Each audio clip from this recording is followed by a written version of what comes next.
राधे राधे, जय श्री कृष्णा। जय हो शंकर भगवान की जय, जय हो माता पार्वती जी की जय। आज हम चैत्र मास का संपूर्ण फल पाने के लिए चैत्र मास की सभी पुण्यदायी कहानियां सुनेंगे। एक बार की बात है, मृत्युलोक में एक राजा और एक ज्ञानी महात्मा जी में इस बात पर ठन गई कि कौन सच्चा शिव भक्त है। वो दोनों रोज शिव मंदिर में घंटों पूजा पाठ यज्ञ हवन किया करते थे। ज्ञानी महात्मा जी भगवान शिव का मंत्रों और फूलों से अभिषेक करते थे, तो उधर राजा भगवान शिव का सोने चांदी हीरे मोती के आभूषणों से अभिषेक करते थे। राजा ने अपना पूरा राजकोष भगवान शिव की पूजा में ही खर्च करता था। राजा ने प्रजा के सुख दुख की ओर ध्यान देना ही बंद कर दिया। उधर ज्ञानी महात्मा भी सच का मार्ग छोड़कर मात्र दिखावा कर रहे थे। उस नगरी के नगरवासियों ने जब राजा और ज्ञानी महात्मा जी को शिव जी की पूजा करते हुए देखा, तो वे सब भी पूजा अपने अपने तरीके से करने लगे। कैलाश पर बैठे बैठे माता पार्वती जी और महादेव जी ये सब कुछ देख रहे थे। तब एक दिन माता पार्वती जी ने महादेव जी से कहा कि हे देव, मृत्युलोक में एक राजा और एक महात्मा आपकी बहुत पूजा पाठ करते हैं, आपको उनको दर्शन देना चाहिए। तब महादेव जी मुस्कुराते हुए बोले कि हे कल्याणी, हे देवी, ये दोनों तो मात्र दिखावा कर रहे हैं। तब माता पार्वती जी नहीं मानी, जिद पकड़कर बैठ गई। तब महादेव जी और माता पार्वती जी ने अपना रूप बदला। तब महादेव जी ने कोड़ी का वेश बनाया और माता पार्वती जी ने एक बहुत सुंदर युवती का वेश बनाया। उसी गांव में उसी शिव मंदिर की सीढ़ियों पर आकर के बैठ गए। भगवान शिव जो कोड़ी वेश में थे, उनके शरीर पर मक्खियां भिनभिना रही थी, नाक में से सेड़ा निकल रहा था, आंखों में कीड़ भरे हुए थे और शरीर पर से रह रह कर खून रिस रहा था। भगवान ने ऐसा रूप धरा था कि जो भी देखता था वही इंसान मुंह मोड़ लेता था, नाक मुंह सिकोड़ लेता था। जबकि माता पार्वती जी ने एक बहुत सुंदर कोमल 16 साल की नव युवती का रूप धरा था। उस शिव मंदिर में गांव के सभी लोग भगवान महादेव के दर्शन करने के लिए सीढ़ियों से चढ़ और उतर रहे थे, लेकिन जो भी उनको देखता वो नाक मुंह सिकोड़कर मुंह पर रुमाल रख कर चला जाता और कहता कि देखो कितनी सुंदर युवती है, परंतु इसका नसीब कितना खराब है, एक बदसूरत कोढ़ी युवक इसका पति है। माता पार्वती जी आने जाने वाले लोगों से मदद की गुहार लगा रही थी कि कोई हमारी मदद कर दो, कोई हमें आसरा दे दो, लेकिन किसी ने भी उनकी मदद नहीं करी। गांव के जितने भी लोग मंदिर में दर्शन करने के लिए आ रहे थे, वे सभी माता पार्वती जी की झोली में सिक्के 2 सिक्के डाल रहे थे और कोड़ी की तरफ देखकर नाक मुंह सिकोड़ कर जा रहे थे। किसी ने भी उनकी मदद नहीं करी। तभी वहां पर वह राजा और वह महात्मा भी भगवान महादेव की पूजा पाठ करने के लिए आया, लेकिन न तो राजा ने उनकी तरफ देखा और न ही उस ज्ञानी महात्मा ने उनकी तरफ देखा। वे दोनों भी जैसे सीढ़ी चढ़कर पूजा करने गए थे और पूजा करके वैसे ही उतर करके चले गए। सुबह से दोपहर और दोपहर से शाम हो गई। तब उस शिव मंदिर में एक बहुत बुजुर्ग महिला आई। उसने जब शिव मंदिर की सीढ़ियों पर एक सुंदर युवती और कोढ़ी युवक को देखा, तो वह उनके पास आकर के बैठ गई और कोढ़ी के शरीर पर हाथ फेरते हुए बोली कि बेटी, तुम कौन हो और यहाँ कैसे बैठी हो। तब माता पार्वती जी जो सुंदर युवती के वेश में थी, वो बुजुर्ग महिला से बोली कि माँ जी, मेरा नाम गोरा है, ये मेरे पति हैं, हम दूसरे गांव से आए हैं। हमारे घर वालों ने हमारा तिरस्कार करके हमें घर से निकाल दिया है, हम यहाँ आसरा मांगने आए थे। माँ जी, क्या आप हमारी मदद करेंगी? हम आपका यह उपकार कभी नहीं भूलेंगे। तब वह बुजुर्ग महिला उन्हें लेकर अपनी झोंपड़ी पर आई और उन्हें खाने के लिए रोटी दी और बोली कि बेटी, चिंता मत करो, जब तक चाहो यहाँ रहो, मेरा कोई नहीं है। तुम मेरी बेटी जैसी हो। हम दोनों मिलकर तुम्हारे पति की सेवा करेंगे। मैं रोज शिव मंदिर से चरणामृत लाऊंगी और तुम्हारे पति के कोढ़ वाली जगह लगाऊंगी। भगवान भोलेनाथ तुम्हारे पति को जल्दी ठीक कर देंगे। इस तरह वे सभी रात्रि को सो गए। सुबह तड़के उठते ही वह बुढ़िया शिव मंदिर में गई और वहां से चरणामृत लेकर के आई और भगवान महादेव जी के कोढ़ वाली जगह पर चरणामृत लगाने लगी। तभी आश्चर्यजनक घटना घटित हुई।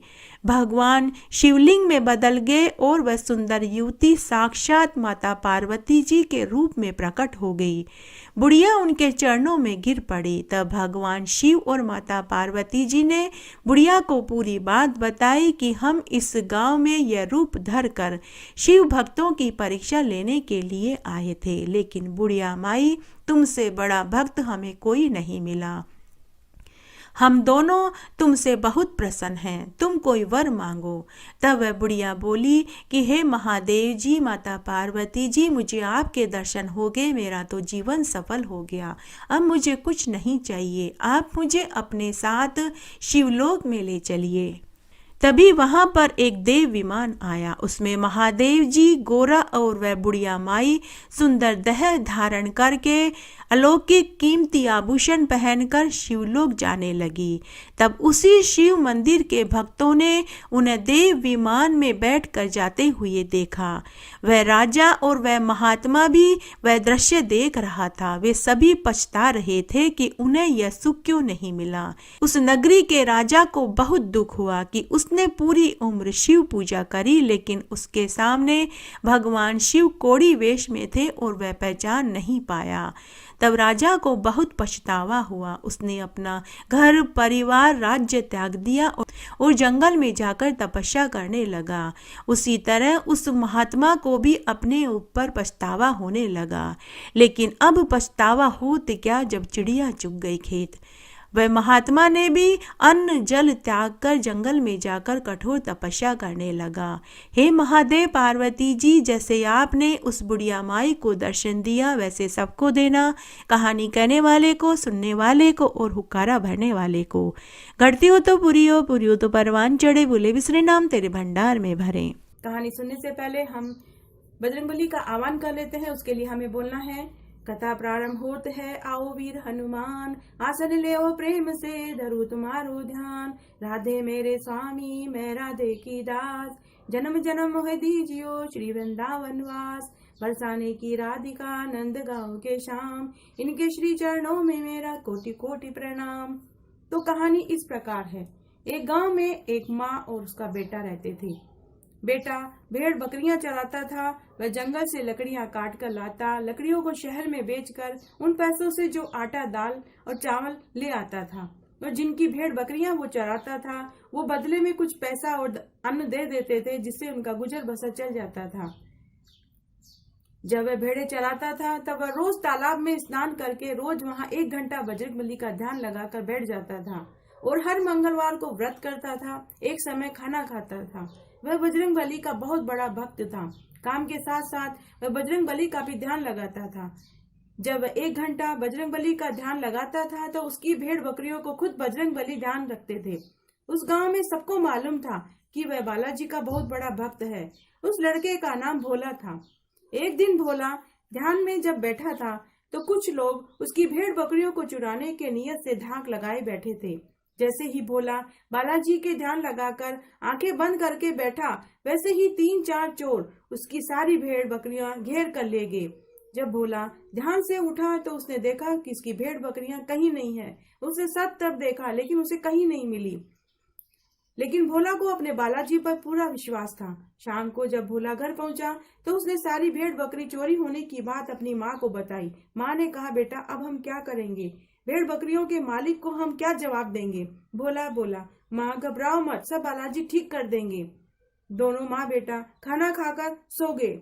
रात को बजरंगबली ने भोला को दर्शन दिए और कहा कि भोला चिंता मत करो, मैंने सारी भेड़ बकरियां उनके मालिक के पास सकुशल पहुंचा दी है। आज से तुम्हें किसी की भी भेड़ बकरियां चराने की जरूरत नहीं है। तुम्हारे घर के पिछवाड़े में जो बाड़ा है वहाँ तुम्हारी खुद की भेड़ बकरियां गाय भैंसे हैं। तुम खुद उनके मालिक हो। सुबह जब भोला उठा तो उसने देखा कि उनका घर बहुत सुंदर महल में बदल गया। उनके घर के पिछवाड़े में बहुत सारी भेड़ बकरियां गाय भैंसे बंधी थी। उसने आकर अपनी माँ को स्वप्न वाली बात बताई। माँ भी आश्चर्य में पड़ गई, उन्हें भी विश्वास नहीं हुआ। और देखते ही देखे एक समय ऐसा आया कि भोला उस गांव का बहुत बड़ा सेठ कहलाने लगा और एक सुंदर लड़की से उसका विवाह हुआ। उसे 2 सुंदर पुत्र भी हुए और वह इस जीवन का सुख भोग कर बैकुंठ को प्राप्त हुए। एक गांव में एक बुढ़िया माई अपने बेटा बहू के साथ रहती थी। वे सभी बहुत गरीब थे। बुढ़िया माई रोज गणेश भगवान की पूजा किया करती थी। तब एक दिन गणेश भगवान बुढ़िया माई की पूजा से प्रसन्न हुए और उसे रात्रि में स्वप्न में आकर कहा कि हे बुढ़िया माई, मैं तेरी पूजा पाठ से बहुत प्रसन्न हूँ, तू अपने लिए कोई एक वर मांग ले। बुढ़िया ने कहा कि हे गणेश जी भगवान, मुझे तो मांगना नहीं आता। गणेश जी ने कहा कि तू अपने बेटा बहू से पूछ ले, मैं कल फिर आऊँगा। ऐसा कहकर गणेश भगवान अंतर्ध्यान हो गए। सुबह जब बुढ़िया माई सोकर उठी तो उसने अपने बेटा बहू से अपने स्वप्न वाली बात कही। तो बेटे ने कहा कि माँ तुम तो धन मांग लो। बहू ने कहा कि आप पोता मांग लो। तब बुढ़िया माई सोचने लगी कि ये दोनों तो अपने ही मतलब की बातें कर रहे हैं। तब बुढ़िया माई ने पड़ोसन से पूछा तो पड़ोसन ने कहा कि तू धन और पोते को लेकर क्या करेगी, तू तो अपने लिए आंखें मांग ले ताकि तेरी आगे की जिंदगी सुधर जाए। उसके बाद बुढ़िया माई मन ही मन सोचने लगी कि मैं ऐसा क्या मांगूं कि मेरा बेटा भी खुश हो जाए, बहू को पोता भी मिल जाए और मेरी आंखें भी आ जाए। खूब सोच विचार करने के बाद बुढ़िया ने मन ही मन सोच लिया। उसके बाद बुढ़िया माई रात्रि में सो गई। अर्धरात्रि को गणेश भगवान बुढ़िया के स्वप्न में आए और बोले कि बुढ़िया माई मांग, तुझे क्या चाहिए। तब बुढ़िया माई बोली कि हे गणेश जी भगवान, मैं सोने के कटोरे में पोते को दूध पीता हुआ देखना चाहती हूँ। गणेश भगवान ने बुढ़िया माई से कहा कि बुढ़िया माई, तूने तो मुझे ठग लिया, तूने तो एक ही वर में सब कुछ मांग लिया। और तथास्तु का वरदान देकर गणेश भगवान अंतर्ध्यान हो गए। सुबह जब बुढ़िया माई सोकर उठी तो उसने देखा कि उसका पोता सोने के कटोरे में दूध पी रहा था और उसका घर सुंदर महल में बदल गया और पूरे घर में अन्न धन के भंडार भर गए। हे गणेश जी भगवान, जैसा आपने बुढ़िया माई को दिया वैसा सबको देना, कहानी कहने वाले को, सुनने वाले को और हुक्कारा भरने वाले को। आज मैं आपको गुरुवार की कहानी सुनाने जा रही हूँ। एक बार एक बुढ़िया माँ थी। वह हर गुरुवार को बृहस्पति भगवान की पूजन किया करती थी और व्रत किया करती थी। उसके 4 बेटे और बहुएं थे। वो उन सबको भी बृहस्पति भगवान का पूजन और व्रत करवाती थी और घर में पीला खाती थी, पीला पहनती थी और दान पुण्य करती थी। इसके अलावा घर आंगन नहीं धोती थी, पुरुषों को ढाडी और बाल नहीं कटवाने देती थी, महिलाओं को सिर नहीं धोने देती थी और बहुत ही नियम और कानून कायदे से वह गुरुवार का दिन निकालती थी पूजन पाठ, भजन कीर्तन आदि में। इस प्रकार करने से उसके घर में किसी प्रकार की कोई कमी नहीं रही। कई बरस बीत गए। उस बुढ़िया के पीहर से एक दिन उसका भतीजा उसे लेने आया और बोला, बुआ जी बहुत दिन हो गए हैं, बहुत साल हो गए हैं, आप बिल्कुल घर पर आना छोड़ दिया है। आज मैं आपको लेने आया हूँ, तो आज आप मेरे साथ घर चलिए। आपको सब याद करते हैं, आपकी भाभियाँ, आपके भाई और आपके छोटे भतीजे भतीजियाँ सब आपको याद करती हैं। तो आज आप चलिए, मैं आपको लेने आया हूँ। बुढ़िया बोली, बेटा अगर मैं चलूंगी तो पीछे मेरे जो बेटा बहू हैं उनकी कौन देख रेख करेगा। लेकिन वो भतीजा जिद पे अड़ गया और अपनी बुआ को साथ ले जाने की जिद करने लगा। तो बहुएं और बेटे बोले कि माँ चली जाओ, मामा बुला रहे हैं, मामियाँ आपको बुला रही हैं, आप कुछ दिन वहां रह के फिर आ जाना। तब वह बुढ़िया बोली, ठीक है। अपनी बहुओं को समझाने लगी कि मैं जा रही हूँ, लेकिन मेरे पीछे से बृहस्पतिवार को पूरे नियम कानून से व्रत करना, पाठ करना, पीला खाना, पीला पहनना और जैसा मैं बताती हूँ वैसा ही करना और बृहस्पति भगवान की पूजा करना। इस प्रकार वह बुढ़िया अपने भतीजे के साथ अपने पीहर कुछ दिन के लिए रहने को आ गई। पीछे से बहुओं को बहुत गुस्सा आता था कि वो जो सास थी बहुत नियम कानून लगाती थी, हर गुरुवार को मर्जी के हिसाब से करने देती थी। चारों बहुओं ने सोचा कि जैसा सास कहती थी हम उनमें से कुछ भी नहीं करेंगे, जो सास मना करती थी वो काम सारे करेंगे। जैसे ही गुरुवार आया तो सारी बहुओं ने सिर धोया, पूरा घर आंगन धो दिया और अपने अपने पतियों को बोली, जाइए आप बाल कटवा के आइए, दाढ़ी बनवा के आइए। बेटे बोले, नहीं, माँ मना करती थी गुरुवार को, नहीं नहीं कुछ नहीं होता, आप जाइए और अपने बाल कटवा के और दाढ़ी बनवा के आइए। इस प्रकार 4 गुरुवार ही निकले थे कि उनके घर में जो सामान था वो चोर चुरा के ले गए, वो दाने दाने को तरस गए और उनकी नौबत ऐसी आ गई कि उनको दूसरों के घरों में झाड़ू पोछा करने लगे, क्योंकि उनको एक टाइम का खाना भी नसीब होना मुश्किल हो गया था। अन्न धन सब खत्म हो गए थे और वो बहुत बुरी हालत में हो गए थे। 5वां गुरुवार आया, तब बहुओं ने अपने पतियों से कहा कि आपकी माँ सारा अन्न धन अपने साथ ले गई है, कुछ भी नहीं छोड़ा है, इसीलिए हमारे घर में धन की कमी हो गई है। तो बेटों ने कहा कि नहीं, मेरी माँ अपने साथ सिर्फ 2 जोड़ी कपड़े लेके गई है। तब बेटे अपनी माँ को लेने अपने ननिहाल चले गए। वहां जाके उन्होंने अपनी माँ से कहा, माँ आप चलिए, सब आपको याद कर रहे हैं। उधर ननिहाल में देखा तो वहां तो बहुत अच्छा माहौल हो गया था, क्योंकि वहां पहुंचने के बाद उस बुढ़िया ने सबको गुरुवार का व्रत करवाया और जैसा वो नियम कानून करती थी उसी हिसाब से बृहस्पतिवार का व्रत उन्होंने अपनी सारी भाभियों से करवाया, अपने भाइयों से करवाया, भतीजों भतीजियों से करवाया। और हर गुरुवार को वो चने का ही भोग लगाती और सबको गुरुवार का व्रत करने के लिए जिस हिसाब से वो व्रत करती थी उसी हिसाब से उन्होंने सबसे व्रत करवाया, जिसकी वजह से उसके पीहर में खूब अन्न धन के भंडार हो गए। सब भाभियों ने अपनी ननद के पांव पड़ी और बोली, नहीं नहीं भाई साहब मत जाइए, आपके आने से हमारे घर में अन्न धन की कोई कमी नहीं रही है। लेकिन बुढ़िया बोली, नहीं मुझे जाना होगा, पर जैसा मैंने आप लोगों को बताया है कि हर गुरुवार को आपको व्रत करना है, पीला खाना है, पीला पहनना है, पुरुषों को ढाडी और बाल नहीं कटवाने हैं और महिलाओं को सिर नहीं धोना है, पूरा घर आंगन नहीं धोना है, बृहस्पति भगवान की पूजा और व्रत करना है। ऐसा कहकर बुढ़िया अपने बेटे के साथ वापस घर आ गई। घर आने पर वो क्या देखती है कि सारे जो घर में जो सब कुछ था वो खत्म हो चुका था, उसके घर में कुछ भी अन्न का दाना नहीं बचा था। उसने देखा तो बृहस्पति भगवान की किसी ने पूजा भी नहीं की थी। तब उसने सारा माजरा उसे समझ में आ गया। उसने कहा कि क्या तुम सबने मेरे कहे अनुसार ही बृहस्पति भगवान की पूजा की थी, व्रत किया था? तो उस बेटे बहुओं ने अपनी माँ के चरण पकड़ लिए, बोले नहीं माँ, आपके जाने के बाद सब यहाँ उल्टा हुआ था।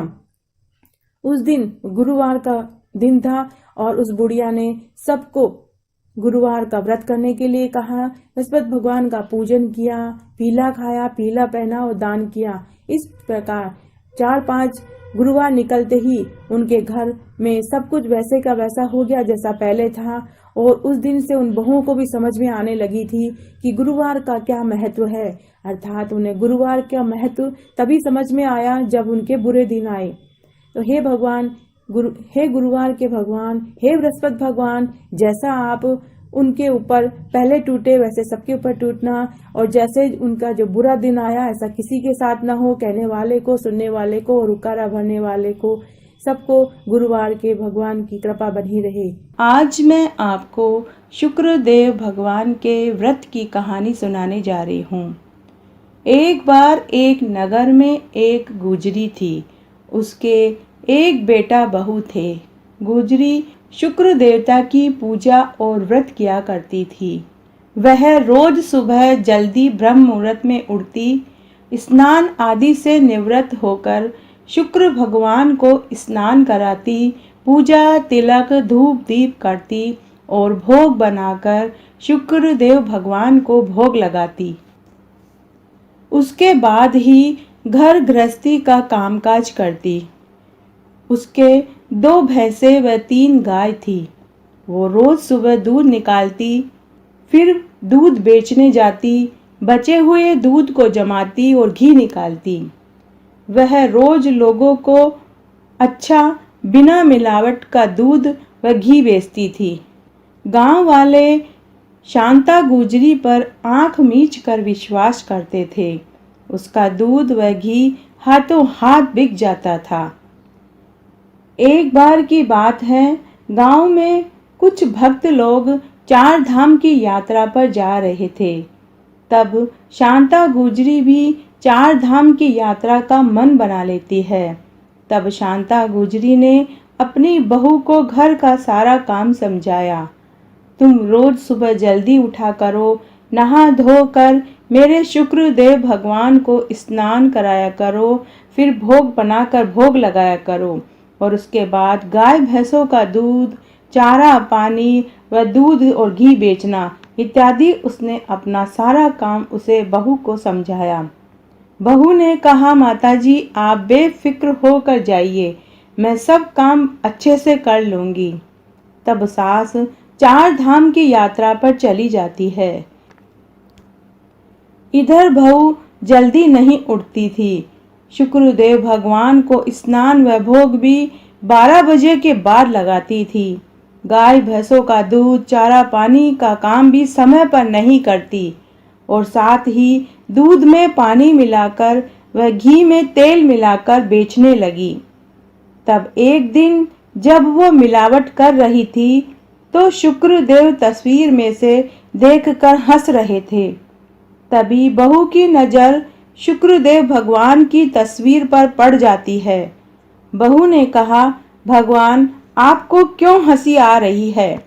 शुक्र भगवान ने कहा, तुम दूध में पानी मिलाती हो और घी में तेल मिलाकर बेचती हो, तो क्या मुझे हंसी नहीं आएगी? शुक्र भगवान बोले, मैं तुम्हारी शिकायत तुम्हारी सास से करूंगा। तुम मुझे भी समय पर भोग नहीं लगाती हो। बहू बोली, मैं ऐसा नहीं करूंगी तो मेरे पास रुपया पैसे कहाँ से आएंगे? मेरी सास तो मुझे रुपया पैसा ही नहीं देती है। और भगवान आप ये दांत निकालना बंद करो, नहीं तो मैं आपको अलमारी में बंद कर दूंगी और कोई खाना भी नहीं दूंगी। फिर बहू ने शुक्र भगवान की तस्वीर को अंदर अलमारी में बंद कर दिया। उसके बाद शुक्र भगवान को स्नान खाना वो कुछ भी नहीं करती थी। इस तरह कई दिन निकल गए। धीरे धीरे गाय भैंसों को समय पर चारा पानी नहीं मिलने से गाय भैंसों ने भी दूध देना कम कर दिया। कुछ दिनों के बाद उसके पति पर एक बहुत पुराना मुकदमा जो चल रहा था उसमें वह हार जाता है। कोर्ट केस में उसे जेल हो जाती है। घर की माली हालत दिन पर दिन खराब होती जाती है। इस तरह कब 1 महीना निकल गया, सास को तीर्थ यात्रा में पता ही नहीं चला। सास वापस घर आ जाती है। जब वो घर की तरफ आ रही थी तो गांव वालों ने उसे उसकी बहू की सारी बातें बता दी। साथ ही दूध में पानी मिलाकर बेचती है, घी में मिलावट करने वाली बातें भी लोगों ने रास्ते में ही उसकी सास को बता दी। सास ने सबसे माफ़ी मांगी और वह घर आई। सास ने घर की हालत देखी तो उसे बहुत दुख हुआ। सास ने बहू से सारी बातें पूछी। बहू बातें भी बता रही थी और साथ में रोती भी जा रही थी। बहू ने सास से माफ़ी मांगी।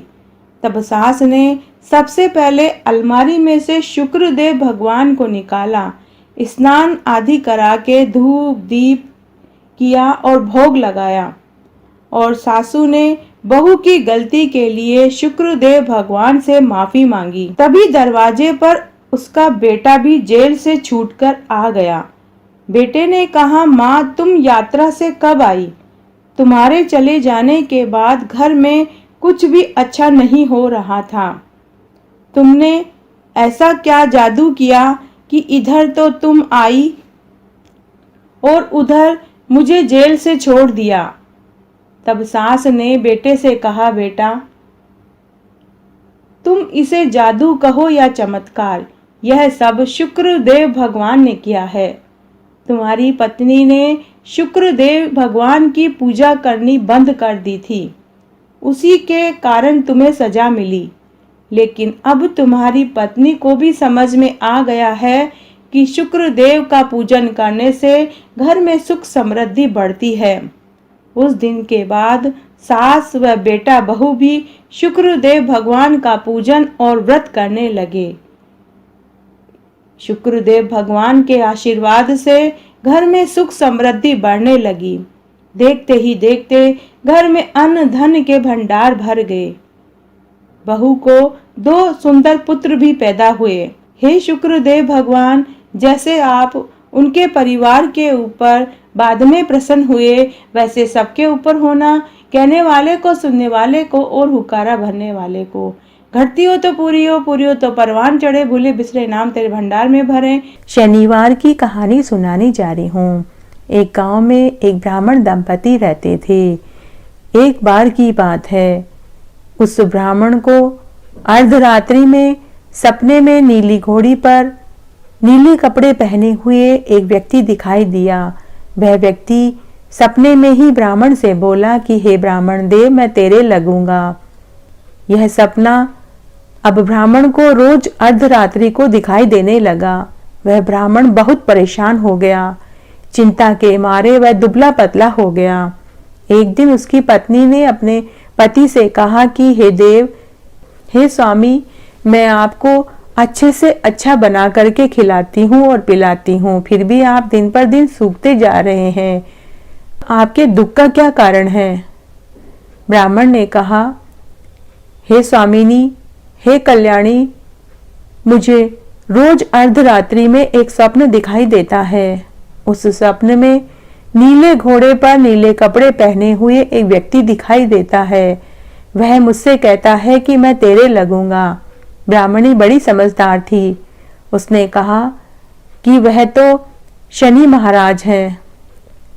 अब की बार अगर आपको वो दिखाई दे और आपसे कहे तो आप उनसे पूछना कि आप कितने समय के लिए मेरे लगेंगे। अगर ज्यादा समय बताए तो आप उनको कहना कि आप मेरे 1.25 पहर से ज्यादा मत लगना। उस दिन अपनी पत्नी से बात करने के बाद ब्राह्मण का मन थोड़ा शांत हुआ। उस दिन उसने अच्छे से खाना खाया और सो गया। अर्धरात्रि को वापस से वही व्यक्ति दिखाई दिया।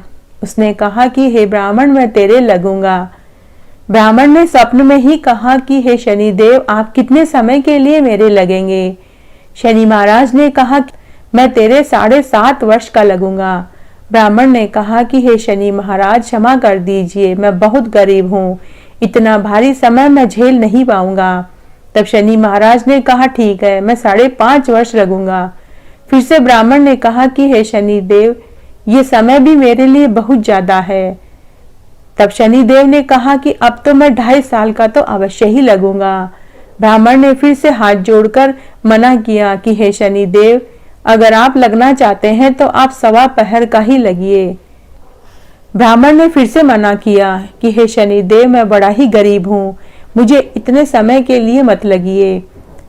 तब शनि देव ने कहा कि हे ब्राह्मण देव, मैं 1.25 पहर का तो अवश्य ही लगूंगा। तब ब्राह्मण ने कहा ठीक है, आप मेरे 1.25 पहर का लग जाइए।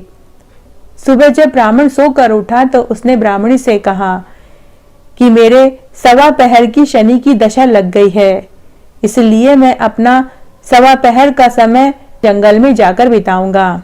तू मेरे लिए खाने पीने का सामान बांध दे। हे कल्याणी, तू मेरे पीछे से किसी से लड़ाई झगड़ा मत करना, घर में ही रहना और बच्चों का भी ध्यान रखना, बच्चों को भी बाहर मत जाने देना। इस प्रहर में अगर तुझे कोई गाली दे तो वह भी तू चुपचाप सुन लेना। अच्छे से समझाकर ब्राह्मण जंगल में चला गया। जंगल में ब्राह्मण एक पीपल के पेड़ के नीचे बैठ गया और हनुमान चालीसा का पाठ करने लगा।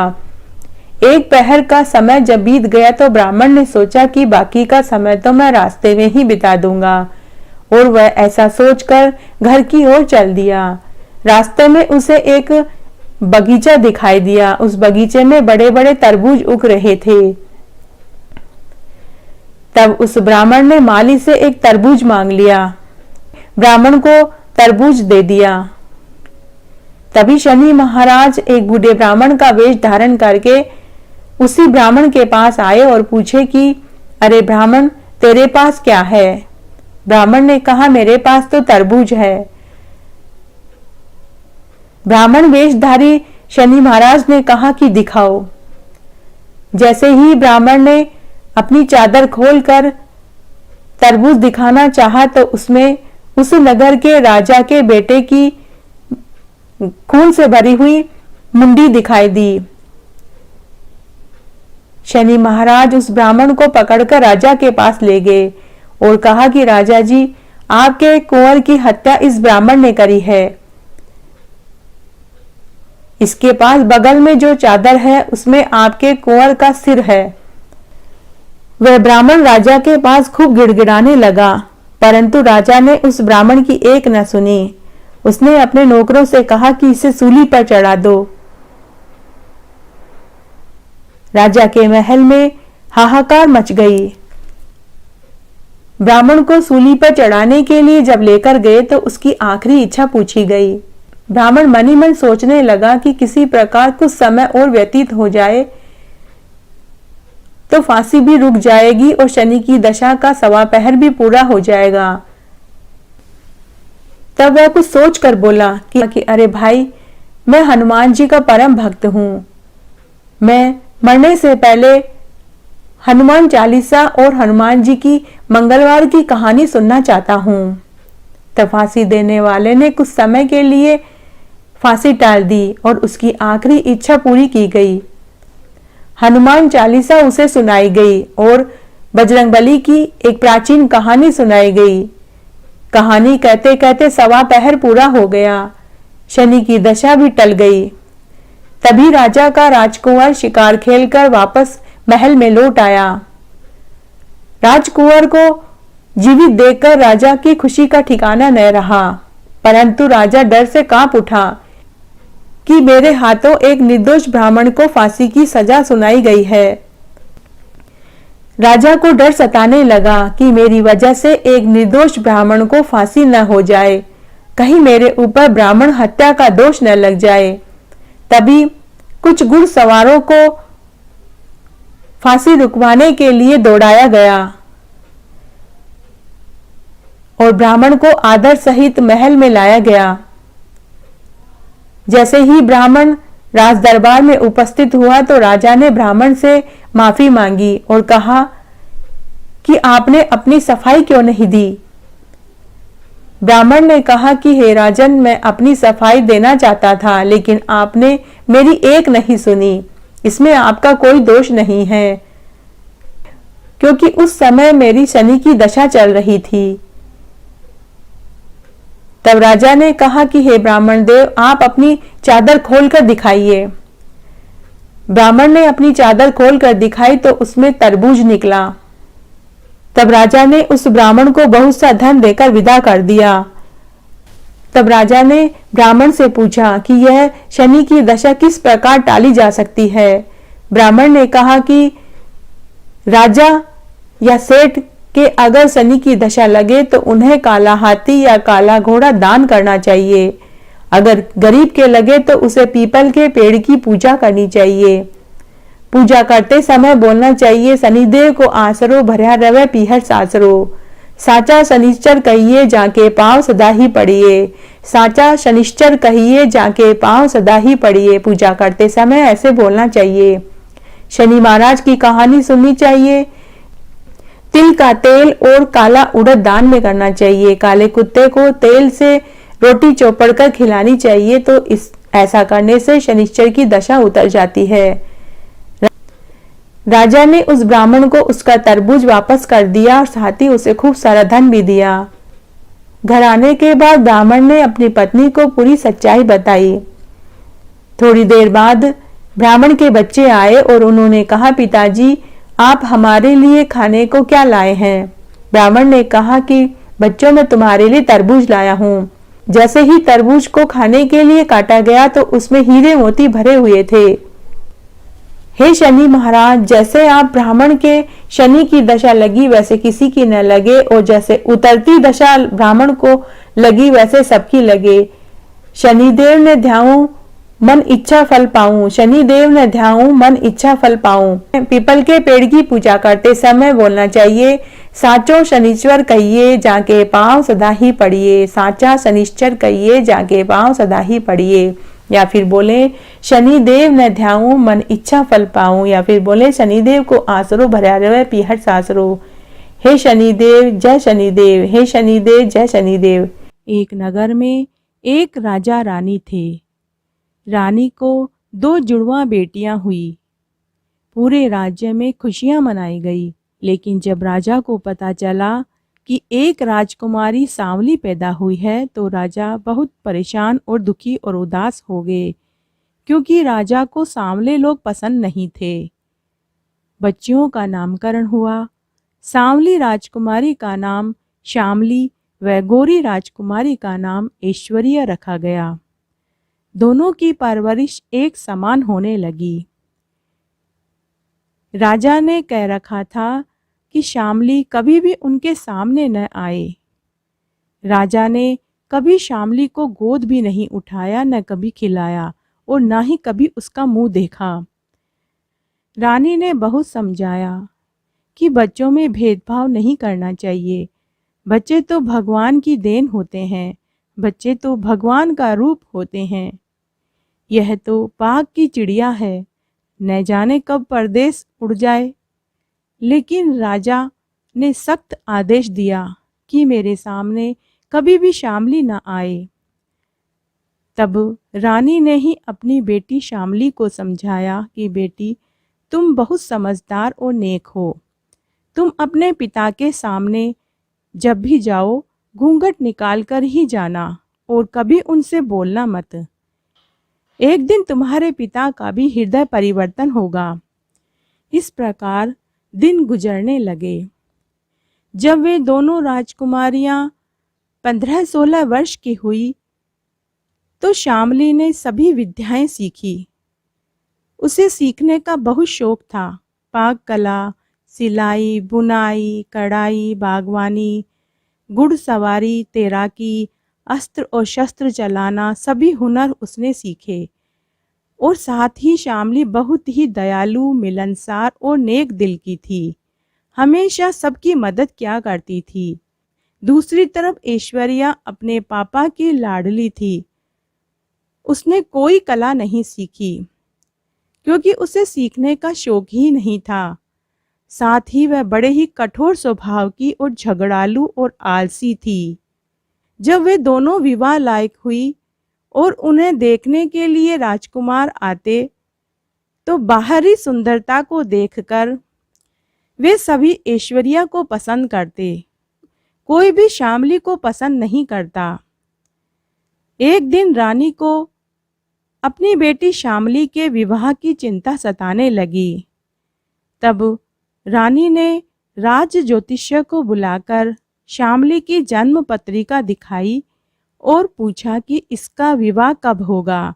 तब राज ज्योतिष्य ने जन्म कुंडली देखी और कहा कि रानी माँ, श्यामली बेटी की कुंडली में राजयोग लिखा है। विवाह के बाद सुखद वैवाहिक जीवन बिताएंगी। लेकिन आप अपनी बिटिया से एक उपाय करवाइए। बैसाख का महीना आने वाला है। आप अपनी बिटिया से बैसाखी रविवार का स्नान और व्रत करवाइए। साथ ही बड़ पीपल व आंकड़े की पूजा करवाइए।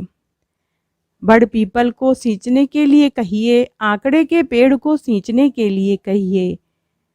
जैसा राजपुरोहित ने कहा, रानी माँ ने श्यामली से करवाया। श्यामली ने बैसाखी रविवार का स्नान और व्रत किया। बड़ पीपल सींचा, आंकड़ा सींचा, पूजा करी, व्रत किया। रानी माँ ने अपनी दूसरी बेटी ऐश्वर्या से भी पूजा और व्रत करने के लिए कहा, लेकिन उसने कहा कि आप यह सभी काम श्यामली से करवाइए, क्योंकि मेरा विवाह तो हो ही जाएगा। विवाह की सारी परेशानी तो श्यामली को है। इस तरह कड़वे वचन बोलकर वह चली गई। इस तरह फिर कई दिन बीत गए।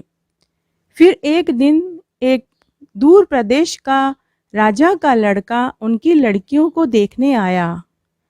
उस राजकुमार ने भी ऐश्वर्या को ही पसंद किया। तब रानी माँ ने राजा से कहा कि आप इस राजकुमार को कहिए कि यह हमारी दोनों बेटियों से विवाह कर ले तो हमें यह रिश्ता मंजूर है। तब राजा ने राजकुमार के सामने यह प्रस्ताव रखा। राजकुमार ने यह प्रस्ताव सहस्त्र स्वीकार कर लिया। दोनों राजकुमारियों की शादी हो गई। ससुराल में श्यामली ने अपने मिलनसार स्वभाव से सभी का दिल जीत लिया। अपने सास ससुर की उसने खूब सेवा की। रसोई में वह तरह तरह के पकवान बनाती, बागवानी करती। उधर राजा अपनी रूपमती रानी ऐश्वर्या के प्रेम मोह में ऐसा पड़ा कि रंग महल से बाहर ही नहीं आया। वह रंग महल में ही अपना खाना मंगवाता और ऐशो आराम से रमण में समय व्यतीत करने लगा। इधर श्यामली ने महल और महल के बाहर के सभी कामकाज संभाल लिए। रोज घोड़े पर सवार होकर मंत्रियों के साथ प्रजा के दुख सुख बांटने लगी। उनके राजकाज, कोर्ट कचहरी के काम भी संभालने लगी। रोज गरीबों को दान देती। नगर में बड़ पीपल सींचने व आंकड़े के पेड़ की पूजा करती और नगर के सभी लोगों को भी बड़ पीपल सींचने और आंकड़े के पेड़ की पूजा करने की सलाह देने लगी। नगर और प्रजा के सभी लोग बड़ पीपल और आंकड़े के पेड़ की पूजा करने लगे। नगर में चारों तरफ खुशहाली थी। पूरी प्रजा अपनी राजकुमारी श्यामली के कामकाज से बहुत प्रसन्न थी। नगर में फुसफुसाहट होती कि राजा और ऐश्वर्या रानी तो कभी सामने ही नहीं आते हैं। इस तरह कब 6 महीने बीत गए पता ही नहीं चला। तब एक दिन जब राजा का ऐश्वर्या के प्रति मोह भंग हुआ, तब उन्हें समय का ज्ञान हुआ कि 6 महीने हो गए हैं। तो उन्हें खुद पर शर्मिंदगी हुई। उन्होंने सोचा कि पता नहीं मेरे पीछे से राजकाज कैसे चल रहा होगा, किसने संभाला होगा, प्रजा के क्या हालचाल होंगे। तब राजा ने मंत्रियों से पूछा कि मेरे बिना प्रजा का क्या हाल है, राजकाज किसने देखा। तब राजपुरोहित और राजा के मंत्रियों ने पूरी बात बताई। उस दिन राजा अपनी दूसरी पत्नी श्यामली के व्यवहार से मंत्रमुग्ध हो गया। उस रात्रि को वह राजा ऐश्वर्या के रंग महल में ना जाकर श्यामली के रंग महल में पहुंच गया। उसके कक्ष की सुंदरता देखकर राजा बहुत प्रसन्न हुआ। कक्ष में केवड़े की मंद मंद खुशबू आ रही थी। उस दिन राजा ने श्यामली को गौर से देखा। श्यामली के अंतर्मन से राजा को प्यार हो गया। इस तरह राजा श्यामली के पास ही रहने लगे। 2 महीने बाद श्यामली को गर्भ ठहर गया। पूरे महल में ही नहीं, पूरे राज्य में खुशियां मनाई गई। प्रजा के एक एक सदस्य ने श्यामली रानी को ढेरों आशीषें दी। उधर श्यामली की बहन ऐश्वर्या को जब पता चला तो उसे बहुत दुख हुआ। उसने अपनी बहन का गर्भ गिराने की कई योजनाएं बनाई, लेकिन सब असफल रही। श्यामली को एक के बाद एक 8 पुत्र हुए, लेकिन ऐश्वर्या को औलाद सुख नहीं मिला। तब एक दिन उसने अपनी बहन के बच्चों को मारने का मन बना लिया। उसने एक योजना बनाई। वह अपनी बहन के बच्चों पर झूठा प्यार जताने लगी। धीरे धीरे उसने अपनी बहन और बहन के बच्चों का विश्वास जीत लिया। फिर एक दिन उसने अपने पहरेदारों को बुलाकर कहा कि तुम इन 8 छोटे राजकुमारों को तालाब पर ले जाकर डुबो दो। पहरेदारों ने ऐसा ही किया। सभी 8 राजकुमारों को चोरी छुपे ले जाकर तालाब में डुबो दिया। लेकिन तालाब के किनारे बड़ पीपल देवता व आंकड़े का पेड़ था। उन्होंने सभी 8 राजकुमारों को अपनी जड़ें फैलाकर बचा लिया। सभी को सुरक्षित तालाब के किनारे लाकर छोड़ दिया। 8 राजकुमारों को जब होश आया तो वे खुशी खुशी महल में अपनी माँ के पास आ गए। 8 राजकुमारों को तो याद भी नहीं कि उन्हें तालाब में डुबोया गया था। उधर ऐश्वर्या राजकुमारी अपने कक्ष में बेचैन हो रही थी कि कब उसकी बहन के रोने की आवाज आए, कब उसके बहन के रोने की आवाज आए। लेकिन जब उसे अपनी बहन के रोने की आवाज नहीं आई तो उसे बड़ा आश्चर्य हुआ। उसने अपनी दासी को बहन के कक्ष में देखने के लिए भेजा। दासी ने श्यामली रानी के कक्ष में देखा कि राजा रानी, बड़ी राजमाता, बड़े राजा जी और 8 राजकुमार हंसी खुशी खेल रहे थे, बातें कर रहे थे। दासी ने पूरा समाचार ऐश्वर्या राजकुमारी को सुनाया। ऐश्वर्या राजकुमारी को दुख के साथ पश्चाताप भी हो रहा था। वह उसी समय अपनी बहन के कक्ष में आई। उसे बहुत आश्चर्य हुआ कि मैंने इन बच्चों को कई बार मारना चाहा। जब ये गर्भ में थे तब भी मैंने इन्हें कई बार मारना चाहा, और आज जब मैंने इन्हें तालाब में डुबोया तब भी ये बच गए। ऐसा कैसे हो सकता है? फिर ऐश्वर्या रानी ने हार मान ली।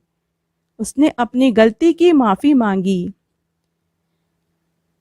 और ऐश्वर्या ने पूरी सच्चाई सभी को बता दी।